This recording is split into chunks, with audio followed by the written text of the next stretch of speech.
Alright, hey there Prox Gaming Crew, and this is Proxify here, and we are back for some more of the Paper Mario and the 1000-Year Door on the Nintendo Switch. And if you did miss out during the last one, well, we have just went and battled out with Cortez and Lord Crump, and now we're gonna have to move off into, well, once again, with Princess Peach's storyline and Bowser's as well, too, in the process. Now, within these two videos for today, not only are we gonna be doing out here with Paper Mario and the 1000-Year Door, but we're also gonna be doing some Persona 4 Golden as well, so if you guys do go and check out on that. And I want to say that with our time for what Persona 4 Golden is going to be all about is that we are going to have to do some other different social linking and also get ourselves well prepared for what the exam is going to be. It's going to be another one of those times, once again, where the game of Persona would like to go and make sure that we go and do some of these different exams so that we can at least become like somewhat smart throughout within the game there. So pretty cool. And mind you, by the time that we're all said and done out here with this type of way of Princess Peach and Bowser's way, we should at least be able to get ourselves back into Rogueport and do a little bit of some side stuff with us having now with Barbary kind of chilling around at this point in time. And there is something new that will actually be showing up within our way of this said chapter with actually having Barbary now. And we'll get into some more into that for when the time does happen for us to go into the Rogueport area. But for right now, here in Princess Peach's storyline, what we're going to have to go and do is that it's one of my not so favorite type of little mini games here, because you can potentially get yourself a little bit confused throughout this whole entire part. But it's all about us having to go and turn invisible. And we're going to have to try and figure out a special type of combination of stuff. And now I believe there's like different multitude of different things that can go and happen with Princess Peach if you actually do mess up with the actual said type of potion things, which is actually pretty funny. But I'm not going to go through all of that. You guys can go and check up on another type of YouTube guide for that. For right now, for me, I just kind of want to just make sure that we quickly go through this whole entire game and try to go through as most of all the stuff as we can throughout our time here. But yeah, it's kind of like a precursor into like how Super Paper Mario was, where if you were able to try to wake up Princess Peach in that one particular part of the cloud area, and then having to go and search for all these other different type of like specialized apples, you can see all the different type of weird combinations that can go and happen within her. Now, if you ever do need something for like a quick refresher type of guide or something, you could always go and check around the different notes that are actually around here, and that will at least somewhat kind of steer you into the right direction. But for me, I just kind of wanted to just do my thing a little bit faster, and that's kind of making sure to look it up, because I don't want to have to look through all these different type of notes here. But yeah, so first of all, we're going to have to put the red one there, and we're going to have to put the blue one here, and then put the yellow one onto that side, and the green one over there. So there we go. And with all that being said in mind, you should at least get a color combination of orange, and then by the time that you already went and heat up the actual set elixir and everything, the actual potion that's here, you should be able to go and see that it will turn into somewhat of a green Mountain Dew type of color, and then that's how we'll be able to go and drink it here. Alright, so now all that we have to go and do is just try to make sure that we press on all these different buttons while this little container thing is just walking around or kind of running around through this actual said part here. Walking around. I don't think a container could actually be able to walk around. And sometimes this thing kind of does like to play a little bit of tricks on you, because sometimes it just wants to go into a much further away type of direction, or even do something else here. And there we go, and I believe we actually now do have the orange elixir for this potion here now. And now we just have to wait until it heats up for 30 seconds, and then here it is. So now we actually have our green Mountain Dew flavor of this said potion, so let's go and drink it. Even though that may probably seem really weird, but you know what, we kind of have to do it anyways. Yep, there's no other way around it, Peach. You kind of have to drink this. And now we want to turn invisible. Yeah, but unfortunately there is a somewhat of an error, and basically now Princess Peach needs to go and take off our clothes. All I can literally think of is that Nelly song. But I don't think this area would be getting hot in here.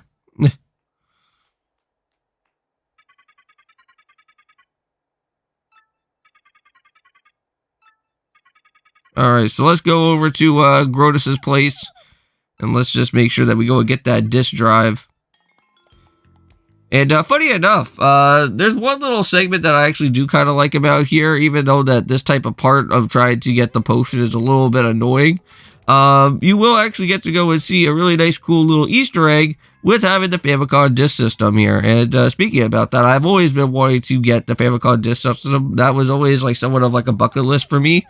And hopefully one day I can actually go and find one and actually buy one for my video game collection, because like there is some really cool like games that were meant for the Famicom disk system.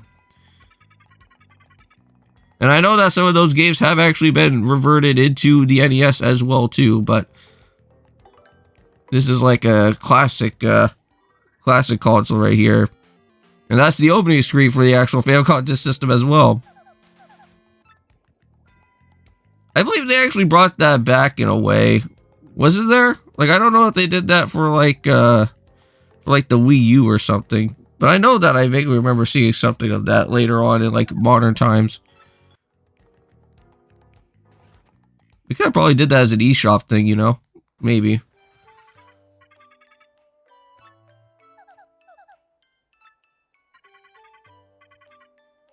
Alright, so now all that we have to do now is that if we want to revert ourselves back to normal, well, we just have to go and just basically drink this green potion. But, I don't think, Peach doesn't really want to go and drink it right away. But let's just go and do it right now. Alright, and there we go. And it seems like Peach is back to normal now.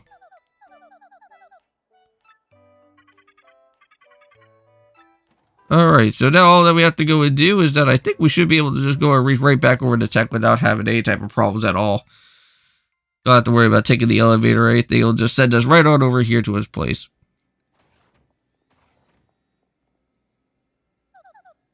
But I believe for Bowser is that we will be meeting up with Lord Crump in our way of what Bowser's part is going to be all about here. It's too bad that you can't really go and do like too much walking around within the actual set Twilight Town with having Bowser, because it would be pretty cool to go and see Bowser reaching off to like creepy steeple or something. But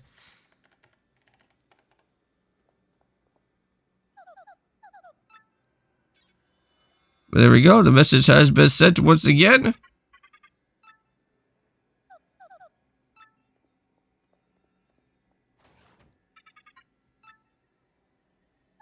Alright, and there we go, and I think that should at least go and finish off with everything here for now.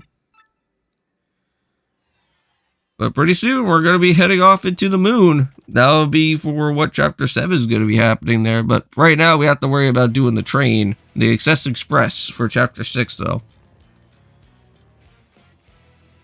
Which, Chapter 6 is going to be really cool.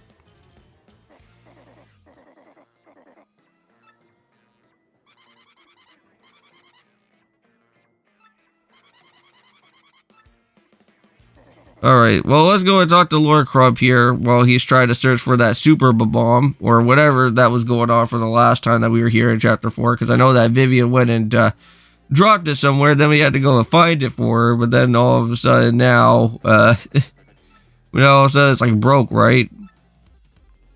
But they can't really go and do too much about it.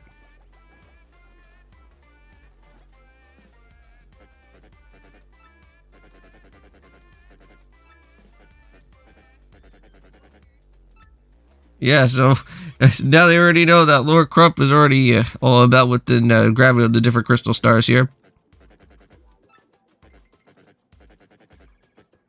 But this part gets really crazy because after both of these two guys have their little bickering argument, they actually bring out all their crew members, all from different sides. You got Lord Crump and all of his X-Off buddies, and then you have Bowser and all of his Koopa friends out here as well, too.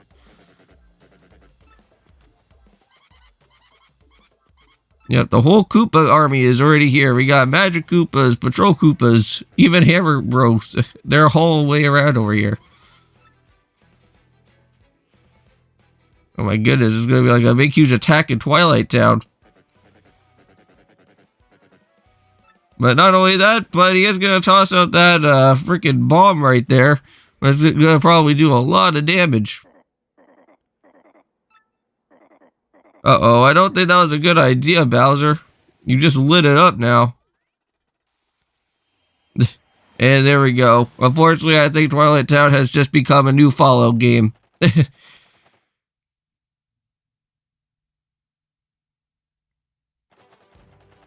We'll probably have to go and check up to just make sure that Twilight Town is not in complete ruins out there now.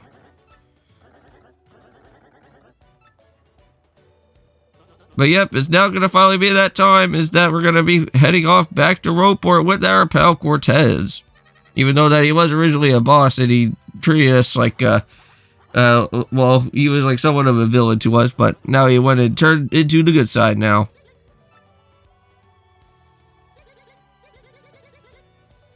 Yes. Now, mind you, since both Frankie and Francesca are actually going to be staying here on Keyhole Key, then that's when we're going to have to go and talk back to Don Pianta, because he actually has the ticket for what we actually do need to do within the Express Express, because there's no other way for us to go and enter on into that train yet, not until we get that ticket. And there's going to be a lot of things that are going to be able to go and do within the Express Express, because like we got the abandoned train station to go and worry about, and then we actually have the actual main hub area that we are going to have to go and do some exploring with later. And there we go, and I think that's the last captain log out here with Flavio. And I don't think there's going to be anything else afterwards.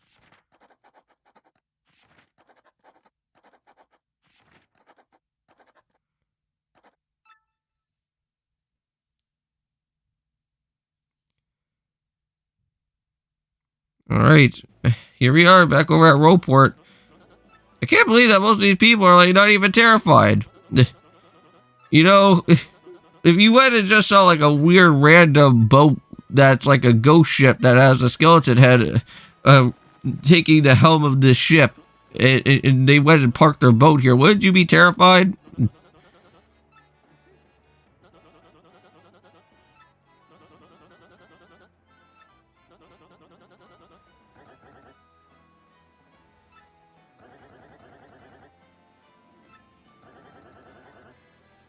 So it looks like we could actually get there pretty fast, from what Cortez is talking about.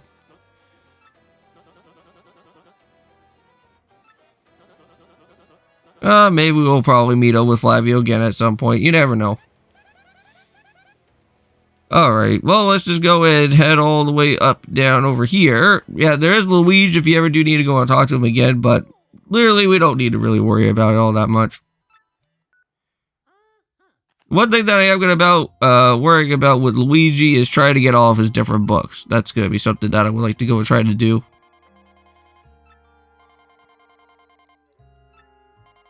Alright, so Princess Peach let us know what was going on for what her side was happening there. But let's go back heading on over here to the shop, and that is where we're going to find a blue book. Yes, it's going to be for the Super Luigi 2, so let's just make sure that we go and pick that up there. And let's not also forget that we also do have this area right over here too, with Bobbery, to go and get ourselves with another Shine Sprite. So there we go. Now lastly, or well not lastly just yet, but the second last thing that we are going to have to do here within this episode is taking the boat form over here. Now this is where we can get ourselves with another type of hidden badge that we can go and pick up with. Now this is a badge that I hardly don't ever really go out of my way to use all that too much, because it's just not really meant for me all that much, but it is known as the double dip badge. You would normally go and find this, I think, during the time of meeting up with that special type of market guy. But there you go, you got like the double dip badge right there.